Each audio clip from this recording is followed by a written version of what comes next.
Sarah. Hey, this is Alex. And welcome back. So today we have a very special guest from the Infection Medicine lab. Hi, my name's Dewi.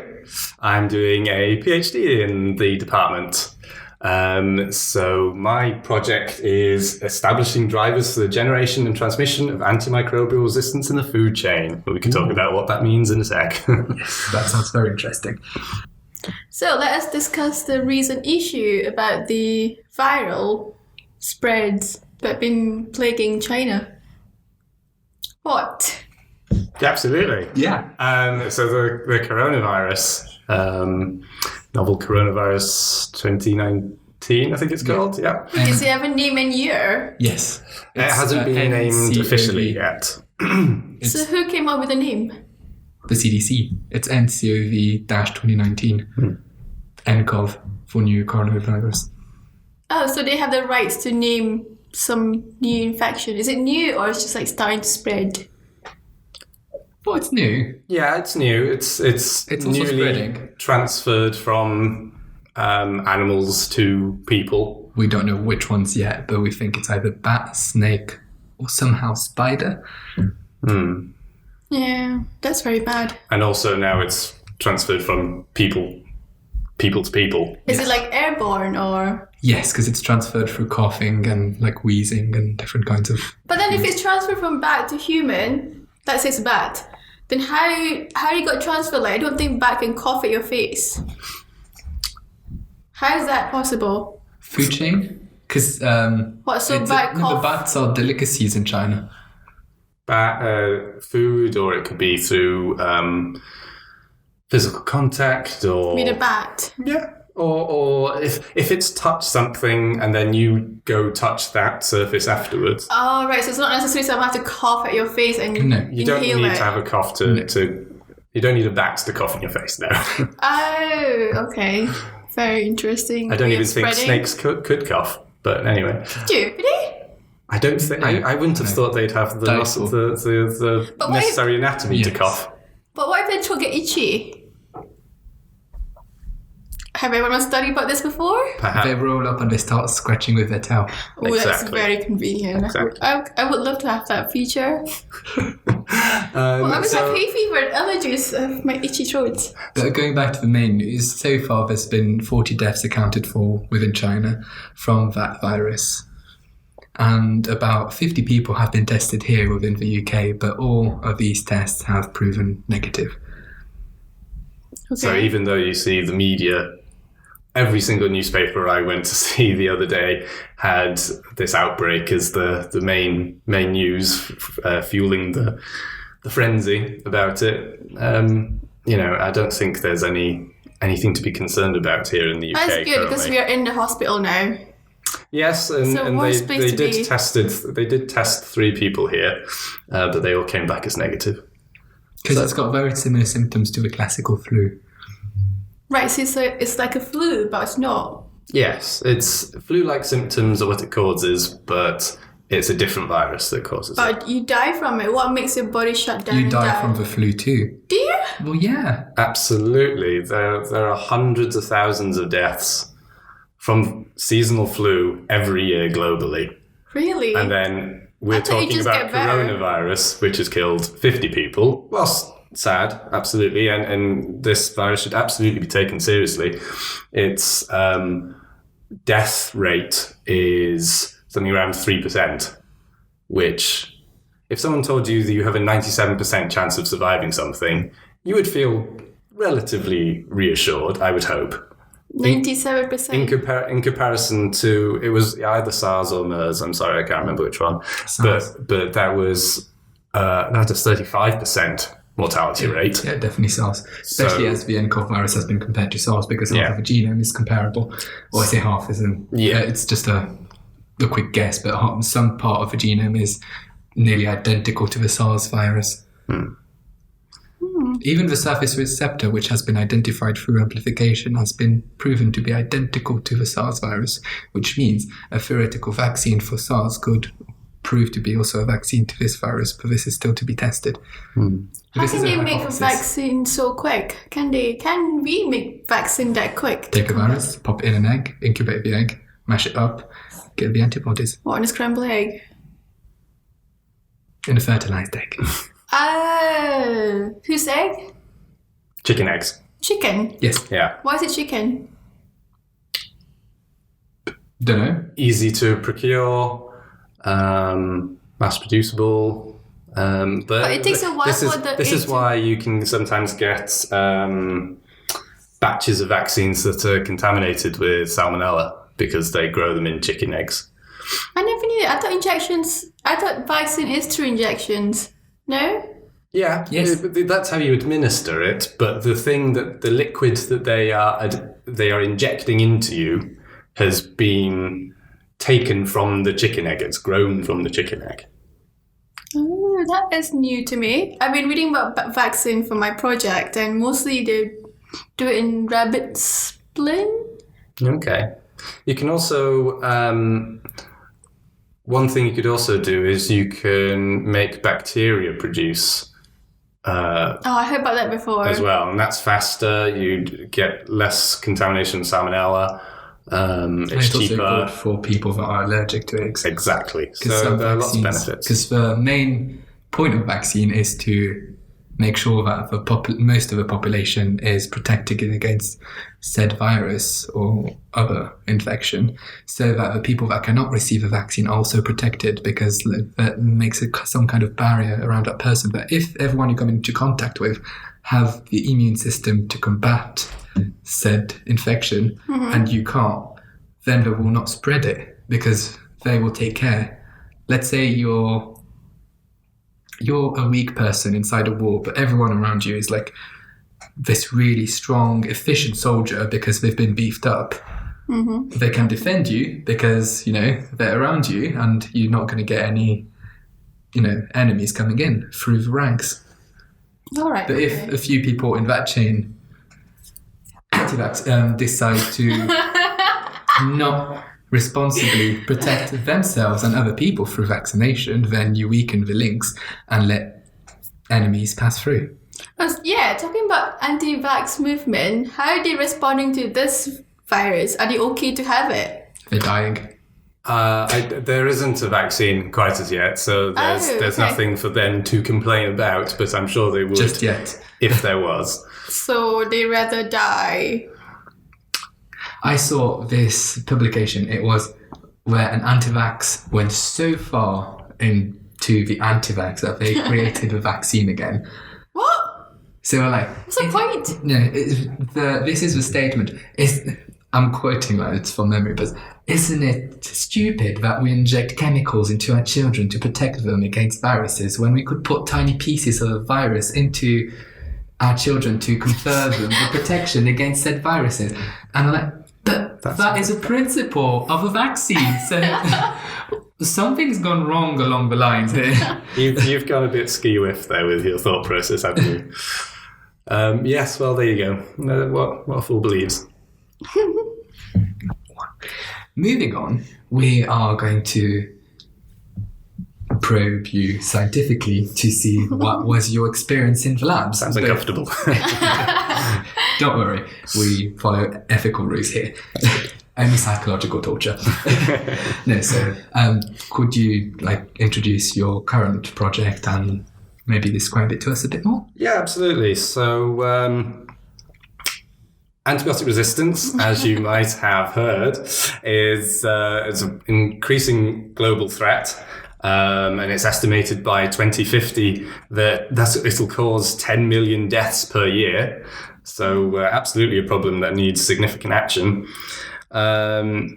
But as you may know, the way antibiotic resistance develops is by people accessing antibiotics when they shouldn't have them, like if they have a viral infection, or if they do have them, not finishing the course, not taking them properly.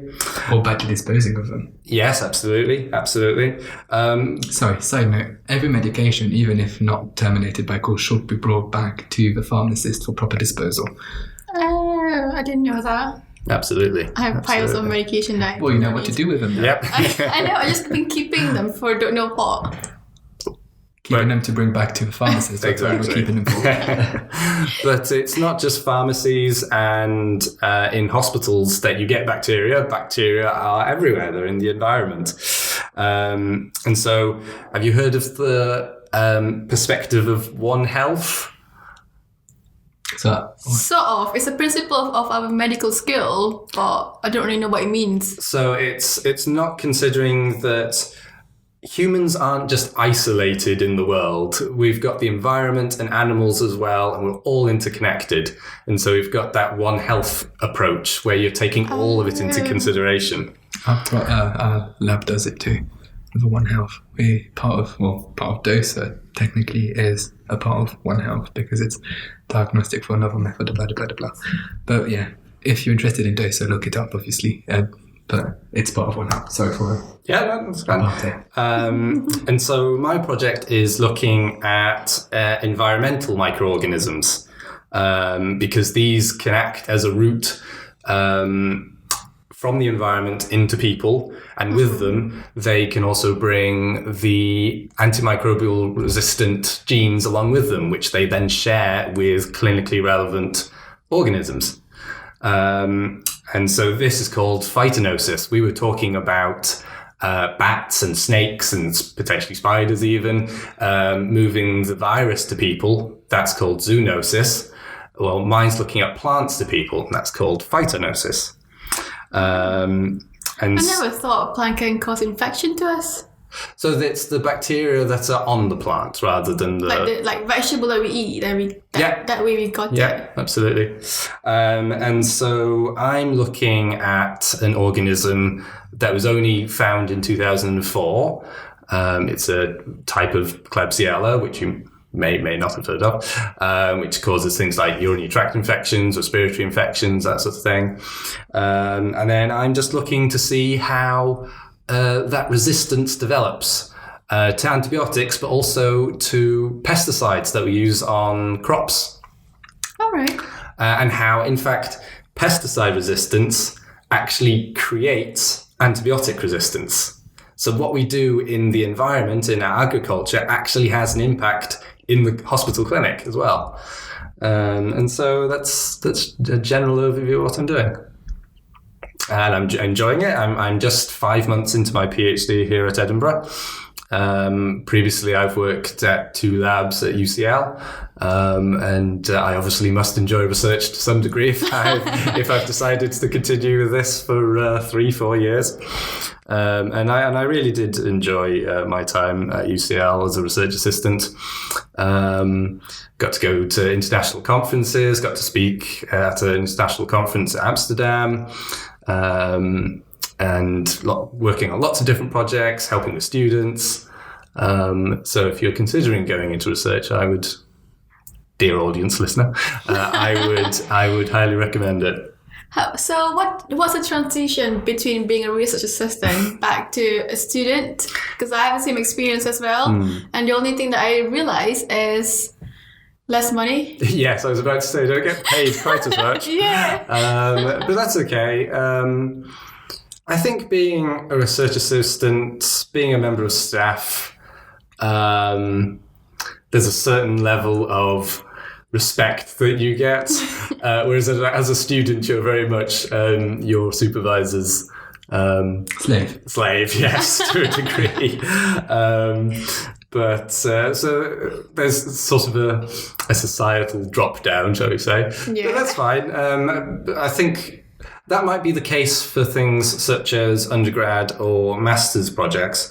But when you enter a PhD, what should happen is that it's a collaboration between you and your supervisor, that you're working together as a team to answer the same goal, to reach the same goal, answer the same questions.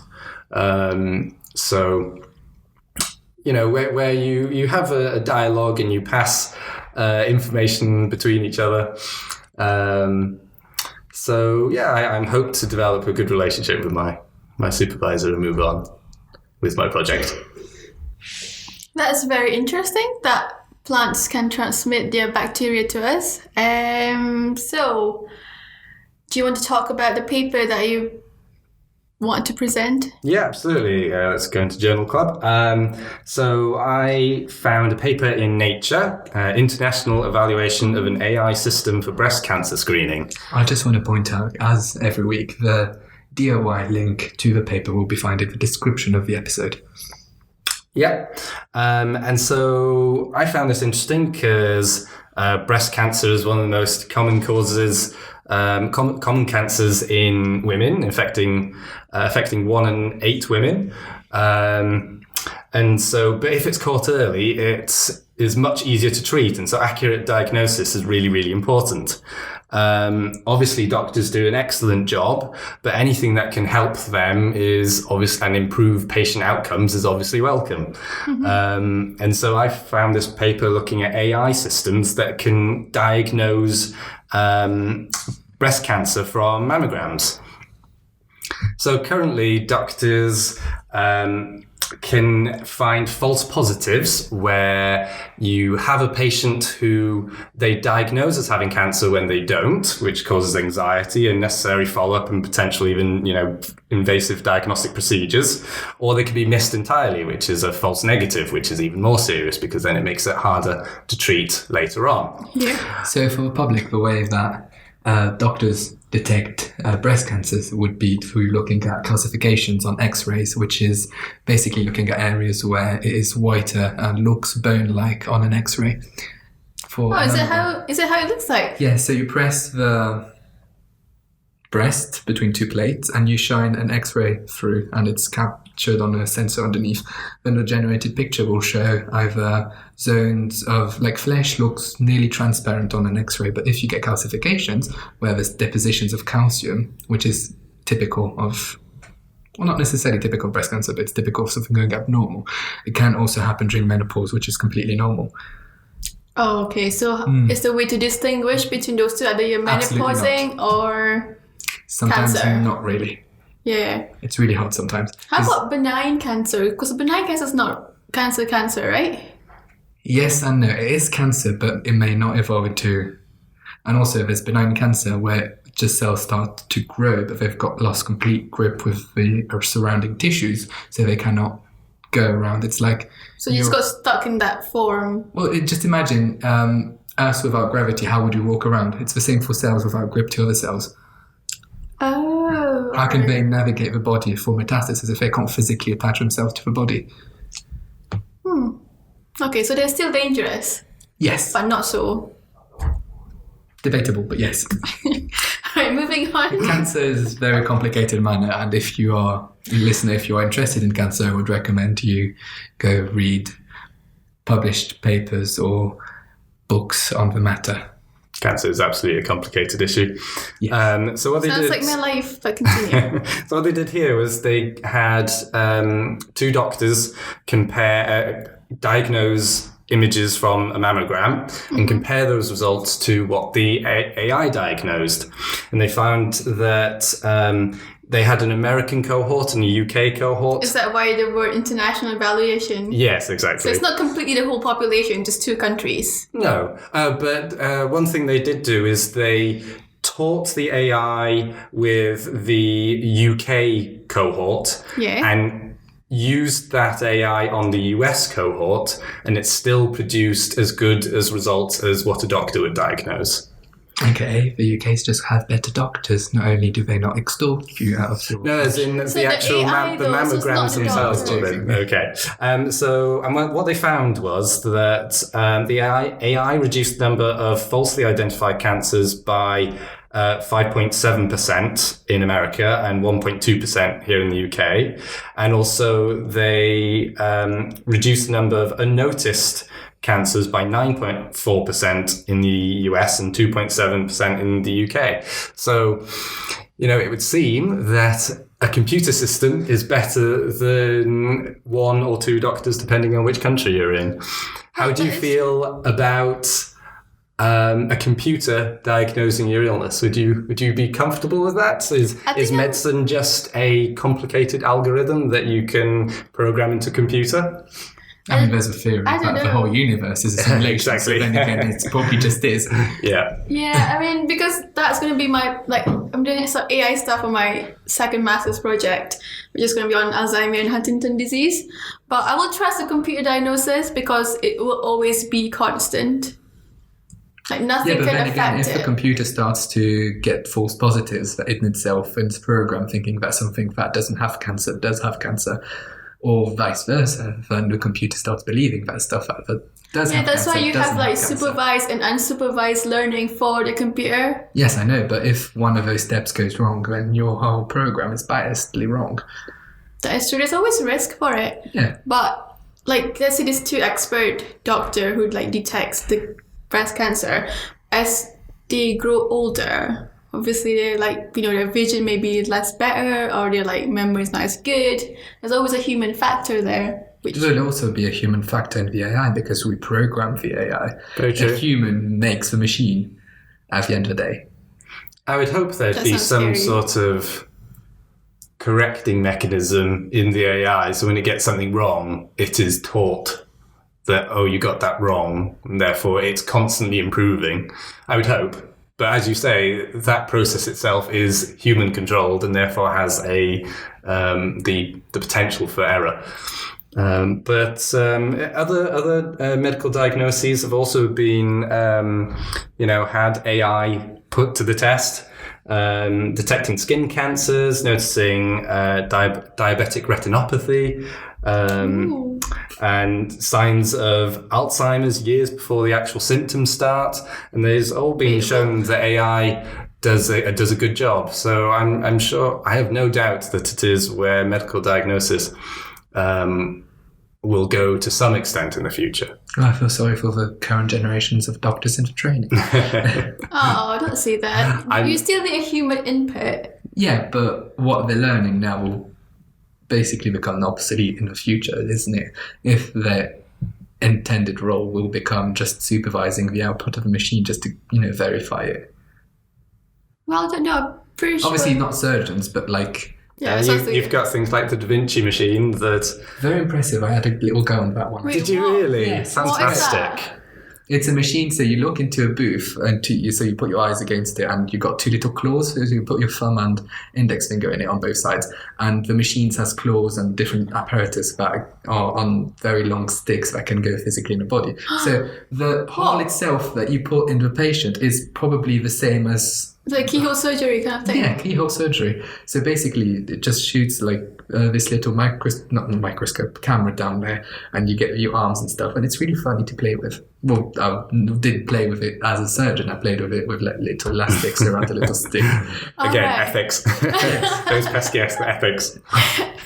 But what it does is it removes any tremors that a human would have in their hands, so they can perform surgery more accurately. Whilst, yes, the surgeon is still participating in the surgery, so it's not replacing them. And it can also add advanced reality, where it will, for example, point out with a visual change of colour the area that the surgeon has to remove. That's true. I mean, the surgeon needs to be there in case something goes wrong, like a power cut, famously. And obviously the robot machine could not function, and you need Do the you know surgeon. hospitals have, backup generators? But we did not, did we? No, because we got our labs, we're not hospital. We still have backup generators, but they didn't function.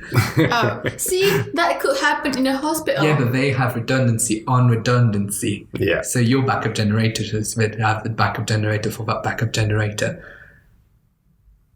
Okay. Because it doesn't matter if we lose samples in the -80. It matters if we lose a patient because the life support machine just turned off. Oh, yeah, I didn't think about That would that. be a That's about problem. machine. Yeah, but the surgery, like the machine could do the surgery thing. It might go haywire, like a viral virus, computer virus. Hopefully we just didn't get infected by a virus. But no, but also the system itself might be completely disconnected from the internet and the Wi-Fi, and therefore not be prone to attacks. I don't know. I feel like these people who do all these attacks are always evolving. Like they're always getting better and better in like putting a virus in. Yeah, but if hacking it's not things. if the computer itself is isolated from the external world, like it's just plugged into the power lead, and that is it. I don't think a bat can just cough on the computer and make that infected. We're mixing two different viruses here, people. It's not the same. We can always, with a USB stick, then transmit the virus onto it. But then again, that's a dedicated hacker. yes. Perhaps that could be a plot to a film. An important president is going for surgery, and you put it in, and it goes haywire. You're running with a USB stick. Press support! Oh my god! It in every computer possible. Just have to. The hero has to upload Norton antivirus to save the president. You have not paid for your license. And then a click payment. Oh my god! Like my bank details are saved in here. Like, oh my god. Other antivirus password. Other antivirus products are available. Yes. I like to use Apple, though. Apple don't really get a virus, do they? No, so they are less prone to getting viruses because there's less of them around. Oh, okay. Alright, people, don't buy Apple products, okay? We can buy Apple products if we want to. No, but the more people use it, the more prone it is. So I'm using an Apple product, so I want to keep myself selfish of safe. you. Yes. Is that because people don't make them for Apple products? Yes. Make the viruses in the first place? Because is that more challenging? No, because it's not the same population base. Like if you were going to make a human virus, you'd make a virus that attacks most people. Yeah. You'd make a virus that attacked like 10 people out of 100. Fine. You'd Fair make enough. a virus that attacked the 90 people out of the 100, and then the other 10 would Makes die sense. out. Yeah. Okay, so you're right, Farah. You don't want people to buy Apple products in that case. No, just leave it to me. Then again, you want to be able to afford the Apple product before buying it. Well, mine's been lasting for 6 years. I don't want to jinx it. Yes, that's true. And we all know it has gone through thick and thin so far. Oh, yeah. You haven't dropped in a bath yet, though. You got splashed. Yeah, do not say yeah, because you're just going to jinx it, and the next time you're going to have a bath with your computer, it's just going to end up inside. I might die, because if it got electric shocked, it's circuit. The battery's not powerful enough. Really? Yeah. What? So people don't get electric shock that way? No. I think you'd be fine. I wouldn't test it tonight, but I think you'd be fine. Right, I know what I'm doing tonight. That's why people do it with a toaster, not a computer. A toaster is stronger than a computer. Yeah, they have to heat up the cables to grow the toast. Yeah, but computer lasts for so long and do so many things in the background. The toaster would be plugged to the mains, wouldn't it? So that's a lot of energy going through that. That's 240 volts if you're in the UK, or 120 volts if you're in the US. Oh dear. Or 130 if you're in the EU. Talking about electrical shocked, I knew someone who used to work on a fish farm, and then they do things antibiotics for fish, for salmon. Yeah. For like test, and then they have to measure the weight of every fish in the whole cage. And I was like, how do you do it? Will not the fish be flopping about on a scale? But it turns out they give a like electric current, and they all just go like zap. They're basically disabling the muscles. Yeah, I didn't know that. I thought they just I didn't know you could do that. Yeah, so yeah. But hey, let's wrap up this episode. Thank you for coming. Absolute pleasure. Thank pleasure. you. Thank you for inviting me. You're welcome. And we will see you guys in the next episode. See ya. Bye. Hey!